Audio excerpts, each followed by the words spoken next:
মুখ্যমন্ত্রী সম্ভবত ভয় পাচ্ছেন যে কেএন তো আগে গোয়েন্দা দপ্তরের লোক ছিলেন, আইপিএস অফিসার। উনি হয়তো কিছু জানেন মুখ্যমন্ত্রীর সম্বন্ধে, সেটা জেনে যদি সেটা রাষ্ট্র করে দেন তাহলে মুখ্যমন্ত্রী বিপদে পড়তে পারেন। ওরে বাবা রে, আমাকে কি করে দেবে, আমি যাব না ওর কাছে, এরকম যদি সত্যি সত্যি বিশ্বাস থাকে ওর মনে, তাহলে তো রাজ্যপাল চলে গেলে উল্লসিত হওয়া উচিত, ওর খুশি হওয়া উচিত, ওর প্রীত হওয়া উচিত। উনি স্তম্ভিত কেন হঠাৎ? মুখ্যমন্ত্রী সবসময় গেম খুঁজে বেড়ান, আর উনি কেন স্তম্ভিত হলেন, কেন স্তম্ভে পরিবর্তিত হলেন, সেটা উনি বা স্তম্ভ দুজনের একজন বলতে পারবেন।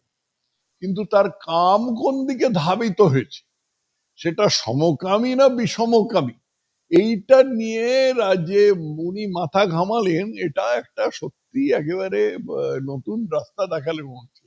এরপরে সমকামী বিষমকামী, তারপরে রাস্তার মোড়ে মোড়ে ওই লাল বাতিতে দাঁড়িয়ে থাকে যারা, গাড়ি দাঁড়ালে পরেই তারা এই যে ভিক্ষে চায়, তাদেরও কারুকে একটা পাঠাতে পারেন, কারণ তারা কি কামি আমি জানি না। কিন্তু কারুর কাম প্রবাহ কোন দিকে ধাবিত হচ্ছে সেটার উপর ভিত্তি করে একজনকে রাজ্যসভার টিকিট দেয়া, এটা বাস্তবিক নতুন ব্যাপার। আর অভিষেক বন্দ্যোপাধ্যায় হঠাৎ এদের নিয়ে পড়লেন কেন আমি জানি না। সমকামীরা তো একটা সংখ্যায় খুব বড় নয়, সমকামীরা দেশে একটা ছোট সংখ্যা।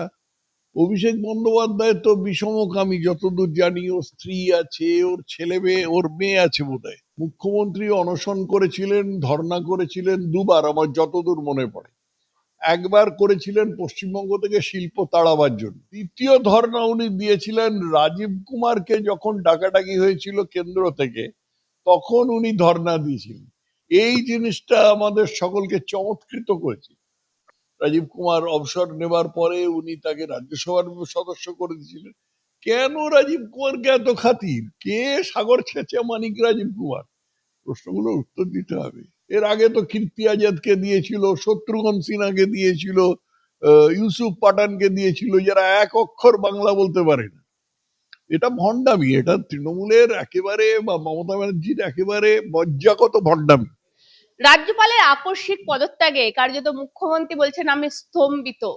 কি করে তিনি হঠাৎ করে পদত্যাগ করলেন আমি জানতেও পারলাম না। আমার সঙ্গে রয়েছে প্রাক্তন রাজ্যপাল তথাগত রায়, কথা বলবো স্যারের সাথে। স্যার, এরকম আকস্মিক পদত্যাগ কি হয়? আপনাদের আগেও হয়েছে? নমস্কার।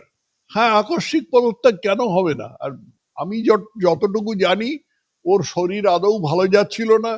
আমি গত 2-3 বার যখন ওর সঙ্গে দেখা করেছিলাম, উনি বলেছিলেন যে কোনো কারণেই ওর শরীরটা ঠিক যাচ্ছে না, এবং এমন একটা অবস্থায় যখন তিনি এখান থেকে ছেড়ে যে দার্জিলিংয়ে গিয়ে থাকবেন সেই সুযোগও নেই, কারণ এখন রাজ্যে তো খুব টালমাটাল অবস্থা, সামনে নির্বাচন। তো এই পরিপ্রেক্ষিতেই আমার মনে হয়নি করেছেন উনি পদত্যাগ করেছেন। বলেছেন তো শারীরিক কারণে পদত্যাগ করেছেন। মুখ্যমন্ত্রী স্তম্ভিত হয়ে যাচ্ছেন, তিনি বলছেন আমি এই আকস্মিক পদত্যাগে স্তম্ভিত। নিশ্চয়ই কিছু গেম আছে। মুখ্যমন্ত্রী সবসময় গেম খুঁজে বেড়ান, আর উনি কেন স্তম্ভিত হলেন, কেন স্তম্ভে পরিবর্তিত হলেন, সেটা উনি বা স্তম্ভ দুজনের একজন বলতে পারবেন, আমি জানি না। কারণ মুখ্যমন্ত্রীর চাল বেচাল বোঝা কোনো সাধারণ মানুষের পক্ষে সম্ভব নয়। উনি কখন কোথা দিয়ে কি খেলে দেবেন, আর সেটা যে খুব একটা ভালো বা সুষ্ঠু বা সৎ খেলা হবে না, এটা আগে থেকে মোটামুটি আন্দাজ করা যায়। অতএব মুখ্যমন্ত্রী কেন করেছেন? হ্যাঁ, কি বলছো? রাজ্যপালের বিরুদ্ধে এত অভিযোগ, সেই রাজ্যপাল গেল কি থাকলো তাতে কি অসুবিধে? মুখ্যমন্ত্রী তো ভয় পেতেন রাজ্যপাল। মুখ্যমন্ত্রী ভয় পেতেন মানে, মুখ্যমন্ত্রী নাকি নালিশ করেছিলেন অনেকদিন আগেকার কথা, নালিশ করেছিলেন যে রাজ্যপাল নাকি ওর শ্লীলতাহানির চেষ্টা করেছেন। মানে এটা শুনে আমার একটু হেঁচকি লাগলো যে মুখ্যমন্ত্রী একজন মহিলা বটে, কিন্তু তার শ্লীলতাহানির চেষ্টা, যাই হোক। তো মুখ্যমন্ত্রী যখন বলছেন শ্লীলতাহানির চেষ্টা করেছিলেন, তখন ওর মাথায় কিছু ছিল, কিন্তু আমি সম্পূর্ণভাবে অবিশ্বাস করি, কথাটা অবিশ্বাস্য। এর মধ্যে কোনো সত্যের ছিটেফোঁটা থাকতে পারে না। উনি কোনো একটা কারণে বেকায়দায় পড়েছিলেন, পড়ে করেছেন। কিন্তু সেটা মহিলার শ্লীলতাহানির শেষ করতে হবে। কিন্তু সেটা যাই হোক না কেন, উনি যখন শ্লীলতাহানির অভিযোগের মতন একটা জিনিস রাজ্যপালের বিরুদ্ধে এনেছেন, তখন রাজ্যপাল চলে গেলে তো উল্লসিত হওয়া উচিত। স্তম্ভিত কেন, উল্লসিত হওয়া উচিত। স্যার, একটা ভদ্র মহিলা শ্লীলতাহানির কেস দিয়েছিলেন, আপনি জানেন। মুখ্যমন্ত্রী ভয় পেয়েছিলেন যে আমি বাবা রাজভবনে যাব না, যদি আমার সঙ্গে এরকম ঘটে বাবা রাজভবন আমি আর যাব না। হ্যাঁ, এরকম একটা হয়েছিল। আমার ধারণা ছিল সেটা মুখ্যমন্ত্রীর সঙ্গেই সরাসরি, তা নয়, আরেকজন কে এক মহিলা তৃণমূলের, যাকে মুখ্যমন্ত্রী পাঠিয়েছিলেন বলে আমি আন্দাজ করছি, তিনি এরকম শ্লীলতাহানি নিয়ে হইচই করেছিলেন। রাজ্যপালের সঙ্গে যে মহিলাদের দেখা হয় না এরকম তো নয়, প্রচুর শত শত মহিলাদের দেখা হয়, কিন্তু তাদের মধ্যে কেউ এই রাজ্যপালের বিরুদ্ধে শ্লীলতাহানি নিয়ে করবেন এই জিনিসটা আমি স্বপ্নে কল্পনাতেও আনতে পারি না। মুখ্যমন্ত্রী বলে দিয়েছেন, ওর তো বলার ওপর কোনো ট্যাক্স নেই, যা খুশি করতে পারেন আর কি।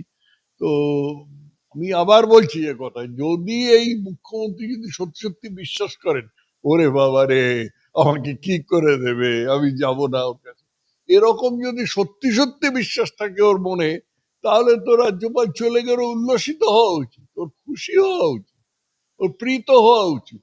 উনি স্তম্ভিত কেন হঠাৎ? বিজেপি কি করতে চায়?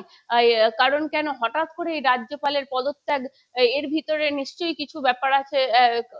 কে এন রবি আসছেন, সেটা নিয়েও কিন্তু এই মুহূর্তে জল্পনা হয়েছে। হ্যাঁ, জল্পনা তো হতেই পারে, একজন রাজ্যপাল বদলে আরেকজন রাজ্যপাল আসছেন, তা নিয়ে জল্পনা হতেই পারে। আমি খুব ক্ষুদ্র লোক, কিন্তু আমি যখন প্রথম ত্রিপুরায় রাজ্যপাল হয়ে গেলাম, তখন তা নিয়েও জল্পনা হয়েছিল। তো জল্পনা হতেই পারে, কিন্তু আহ, আর কি আছে, মুখ্যমন্ত্রী কি মনে করে আর কি বলছেন আমি কিছুই বুঝতে পারছি না। এই যে রবীন্দ্র নারায়ণ রবি আসছেন কেন কার্যত। রবি, হ্যাঁ, হ্যাঁ, কেন রবি আসছেন। কেন রবির আহ, তার বিরুদ্ধে আবার মুখ্যমন্ত্রী কি নালিশ আছে আমি জানি না।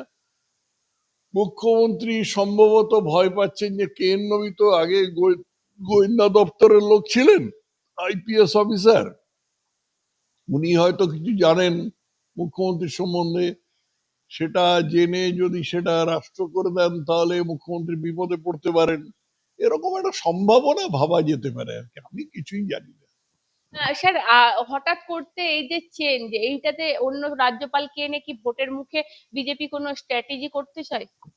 আরে, রাজ্যপাল একজনকে তো থাকতে হবে। এই মুহূর্তে যে পদটা খালি হয়ে গেল আনন্দ বোসের পদত্যাগের ফলে, সেই পদে তো কারুকে বসাতে হবে। তো বিজেপি বা রাষ্ট্রপতি আমাদের ইয়ের পরামর্শে, আমাদের মন্ত্রিসভার পরামর্শে তারা সিদ্ধান্ত নিয়েছেন যে কে এন রবি এখান থেকে তামিলনাড়ু থেকে এখানে আসবেন এবং এখানে সে রাজ্যপালের ভার নেবেন। তো এর মধ্যে আর কি আছে আমি তো জানি না, তো স্বাভাবিক ব্যাপার, কে এন রবি না হয়ে অন্য কেউ হতে পারতো। এটাই কি মমতা বন্দ্যোপাধ্যায়ের আতঙ্কের কারণ হচ্ছে? কারণ তিনি, এই যেহেতু আপনি বললেন তিনি গোয়েন্দা দপ্তরে কাজ করেছেন, প্রথমে তিনি প্রথম জীবনে তিনি সাংবাদিক ছিলেন, তারপর অজিত ডোভালের সাথে দীর্ঘদিন কাজ করেছেন, এটাই কি আতঙ্কিত হচ্ছেন? সম্ভব, আমি তো নিশ্চয় করে জানি না, কারণ এই মহিলার মনের মধ্যে ঢোকা আমার পক্ষে সম্ভব নয়।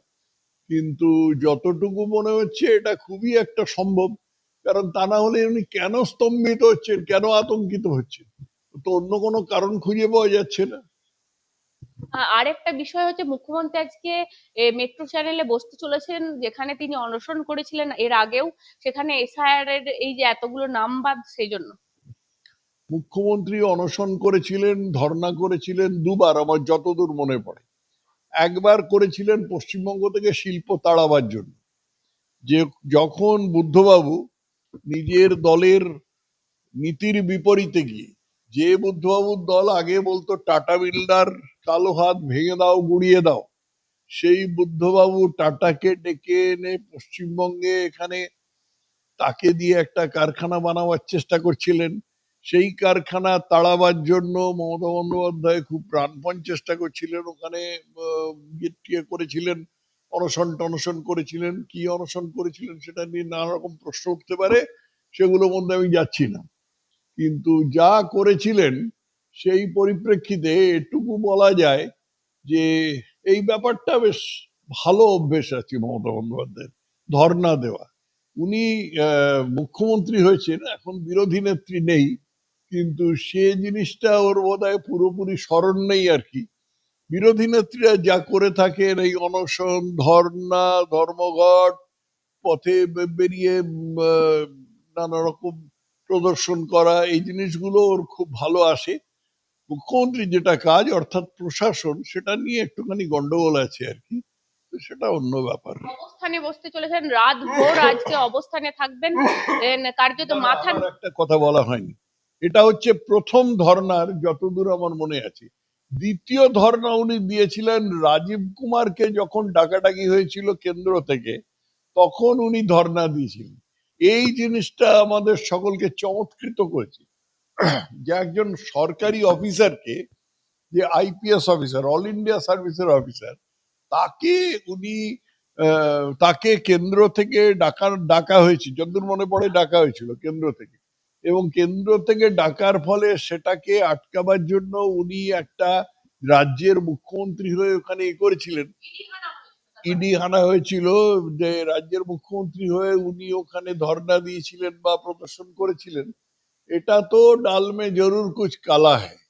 কারণ আমি বহু এর আগেও অন্য অনেক মুখ্যমন্ত্রীকেও আমি এরকম প্রদর্শন করতে শুনেছি, বিশেষ করে যারা অনেকদিন বিরোধী দলে ছিলেন, তারা এই জিনিসটাকে পুরোপুরি এড়িয়ে যেতে পারেন না। কিন্তু একজন আমলার জন্য, একজন সরকারি অফিসারের জন্য কোনো মুখ্যমন্ত্রী এইভাবে করেন, এটাই হচ্ছে সবচেয়ে সন্দেহের কারণ আর কি। এরকম তো কখনো শোনা যায়নি। কেন করেছিলেন উনি? উনিও জবাব দেননি, রাজীব কুমারও জবাব দেননি, উল্টে এখন রাজীব কুমারকে আরো বেশি পুরস্কার দিয়েছেন। রাজীব কুমার অবসর নেবার পরে উনি তাকে রাজ্যসভার সদস্য করে দিয়েছিলেন। কেন রাজীব কুমারকে এত খাতির? কে সাগর ছেঁচে মানিক রাজীব কুমার? প্রশ্নগুলোর উত্তর দিতে হবে। স্যার, আরেকটা বিষয় হচ্ছে মানে এই যে এসআইআর ওনারা বলছেন যে আপনাদের কাছে মাথা নোয়াবে না। এর আগেও মুখ্যমন্ত্রী সুপ্রিম কোর্টে গেছেন, সেখান থেকে এসে আবার অবস্থান বিক্ষোভ। প্রথমে তো বলেছিলেন এসআইআর হবেই না, হতেই দেবো না বাংলায়। তারপর এই এই যে ভূমিকা মুখ্যমন্ত্রীর যে ভূমিকা, সেই ভূমিকাটার পেছনে প্রথম উদ্দেশ্য ছিল যাতে এসআইআর না হয়। মুখ্যমন্ত্রী যে সুপ্রিম কোর্টে গিয়ে যে কুনাট্য করলেন, সেটা তো আমরা সবাই টিভিতে দেখেছি। সে কুনাট্য যেটা করলেন, তার মধ্যে কোনো আইনজ্ঞের ভূমিকা ছিল না, আইন সম্বন্ধে কিছু বলেননি। উনি কয়েকবার মাইলট মাইলট বলেছেন, আর হ্যাঁ, আর স্যারও বলেছেন, যদিও সুপ্রিম কোর্টের বিচারপতিকে মাইলট বলার কথা, এবং বলে তারপরেতে কিছু অবান্তর কথা বলেছেন যেগুলোর কোনো মানে হয় না।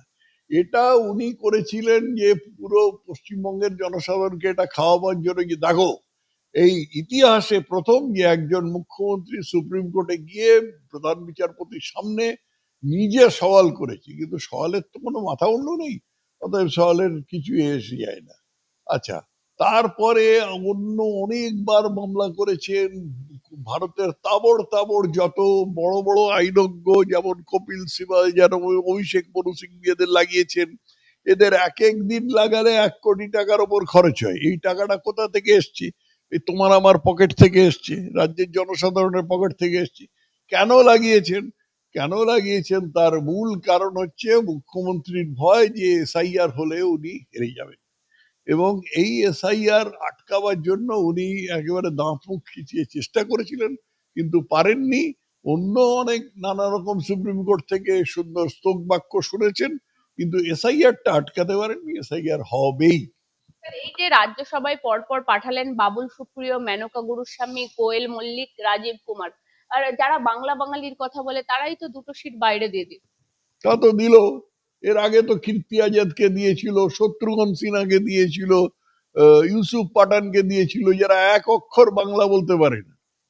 এটা ভণ্ডামি, এটা তৃণমূলের একেবারে বা মমতা ব্যানার্জির একেবারে মজ্জাগত ভণ্ডামি।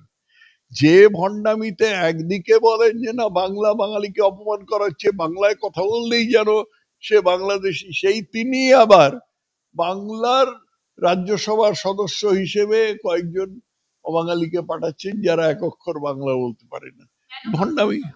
হ্যাঁ, মেনকা গুরুস্বামী কে আমি ব্যক্তিগতভাবে একদিন খুব সামান্য চিনতাম। আমার বড় মেয়ের সাথে এক ক্লাসে পড়তো ন্যাশনাল ল স্কুলে ব্যাঙ্গালোরে। এর চেয়ে বেশি আমি মেনকা গুরুস্বামী সম্বন্ধে কিছু জানি না। এমনি ভালো আইনজ্ঞ। তাকে রাজ্যসভায় পাঠাবার কি কারণ? সমকামীকে মান্যতা দিতে কার্যত এরকম একটা বলা হচ্ছে। সমকামীকে মান্যতা দিতে? সমকামী এই প্রথম সাংসদ, সেই সমকামী সাংসদ এই মুহূর্তে দাঁড়িয়ে প্রথম তৃণমূল কংগ্রেস পাঠালো, যে আর কোনোদিন সাংসদ হিসেবে কোনো সমকামী যায়নি, এই প্রথম গেল। এখন থেকে আমি আমি স্তম্ভিত হচ্ছি, আমার স্তম্ভিত হওয়ার পালা। ব্যাপার হলো কি যে সাধারণত একজন লোককে আহ, রাজ্যসভায় বা লোকসভায় একটা প্রধান দল যখন টিকিট দেয়, তখন তার রাজনৈতিক মতামতই বিবেচনা করে। তার ব্যক্তিগত কাজকর্ম, কি করে সে জনসংযোগ করেছে, এই সমস্ত বিবেচনা করে। কিন্তু তার কাম কোন দিকে ধাবিত হয়েছে, সেটা সমকামী না বিষমকামী, এইটা নিয়ে রাজ্যে উনি মাথা ঘামালেন। এটা একটা সত্যি একেবারে নতুন রাস্তা দেখালেন মনে হচ্ছে। এরপরে সমকামী বিষমকামী, তারপরে রাস্তার মোড়ে মোড়ে ওই লাল বাতিতে দাঁড়িয়ে থাকে যারা, গাড়ি দাঁড়ালে পরেই তারা এই যে ভিক্ষে চায়, তাদেরও কারুকে একটা পাঠাতে পারেন, কারণ তারা কি কামি আমি জানি না। কিন্তু কারুর কাম প্রবাহ কোন দিকে ধাবিত হচ্ছে সেটার উপর ভিত্তি করে একজনকে রাজ্যসভার টিকিট দেয়া, এটা বাস্তবিক নতুন ব্যাপার। এর আগে অভিষেক বন্দ্যোপাধ্যায়কে দেখা গেছে সমকামীর বিয়েতে কার্যত তিনি তাদেরকে আশীর্বাদে এর স্বরূপ কিছু জিনিসপত্র পাঠিয়েছেন এবং তাদেরকে আশীর্বাদ করেছেন প্রকাশ্যে। তারপর দেখা গেল সমকামী মেনকা গুরুস্বামী তিনি আবার রাজ্যসভার সাংসদ হয়ে অভিষেক বন্দ্যোপাধ্যায়কে ধন্যবাদ জানিয়েছে স্পেশালি। কিভাবে দেখছেন? এ ব্যাপারটা সম্বন্ধে আমার কোনো ধারণা নেই। এই সমকামীদের জগৎটা কিভাবে চলে, তারা কাকে পছন্দ করে, কিভাবে এ করে, তাদের ওই ব্যাপারটা যেটা আছে, মানে যে জন্য তাদের সমকামী বলা হয়, সেটা একটা আলাদা ব্যাপার। সেটার সঙ্গে তো রাজনীতির কোনো সম্পর্ক নেই। কিন্তু রাজনীতিতে সমকাম ব্যাপারটা কিভাবে খেলে, এটা সম্বন্ধে আমার কোনো ধারণা নেই। আর অভিষেক বন্দ্যোপাধ্যায় হঠাৎ এদের নিয়ে পড়লেন কেন আমি জানি না। সমকামীরা তো একটা সংখ্যায় খুব বড় নয়। সমকামীরা দেশে একটা ছোট সংখ্যা। অভিষেক বন্দ্যোপাধ্যায় তো বিষমকামী যতদূর জানি। ওর স্ত্রী আছে, ওর ছেলে মেয়ে, ওর মেয়ে আছে বোধহয়, মেয়ে আছে। তো তাহলে কি বলবো আমি, একজন একরকম আছে শুনেছি, এসিবিসি, মানে ইয়েই চলে, দুরকমই চলে। তো আমি এসব সম্বন্ধে কিছু জানি না বলে আমি এর চেয়ে বেশি কিছু বলতে অপারগ।